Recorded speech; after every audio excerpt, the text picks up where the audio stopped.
एक बार हिटलर से केरल के एक क्रांतिकारी ने माफी मंगवाई थी। क्रांतिकारी का नाम था चेम्पाकरमन पिल्लई, जो तिरुवनंतपुरम में एक तमिल परिवार में जन्मे थे। पिल्लई स्कूल के दिनों से ही ब्रिटिश शासन के खिलाफ राजनीतिक गतिविधियों में भाग लेने लगे थे। उन पर पुलिस की निगरानी रहने लगी तो सितंबर 1908 में वो भारत छोड़कर कोलंबो के रास्ते इटली पहुंचे। फिर स्विट्जरलैंड में इंजीनियरिंग में डिप्लोमा किया, करीब एक दर्जन भाषाएं सीखी। 1914 में उन्होंने ज्यूरिक में इंटरनेशनल प्रो इंडिया कमेटी बनाई, जिसका मकसद यूरोपियन कंट्रीज में भारत की स्वतंत्रता के लिए समर्थन जुटाना था। ऐसा माना जाता है कि उन्होंने जर्मन युद्धपोत एम्बेडम में काम किया था, जिसने मद्रास तट पर ब्रिटिश ठिकानों पर हमला किया था। एक रोचक बात यह है कि तमिल लोग एम्बेडम शब्द का इस्तेमाल एक ऐसे इंसान के लिए करते हैं जो हर हाल में अपना रास्ता बना लेता है। 2006 में एक फिल्म आई थी एम मगन। अभिनेता नासर ने फिल्म में थिरुमलाई नाम के एक ऐसे आदमी का करेक्टर किया था जो बहुत सख्त होता है और लोगों पर हावी रहता है। उसके आसपास के लोग उसे एमडेन कहकर बुलाते हैं।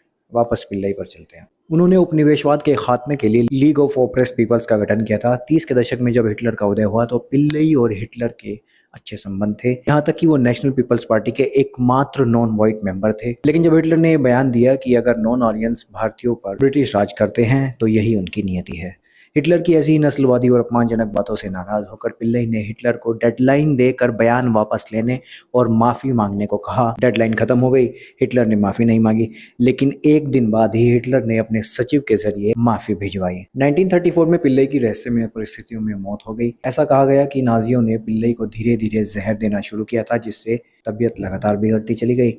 घर पर छापा मारा गया, संपत्ति जब्त की गई और मार पीट कर जबरन बाहर निकाल दिया। इसके बाद पिल्लई इटली चले गए, जहां उनके ब्रेन में ब्लड क्लॉट होने का पता लगा और उनकी मौत हो गई।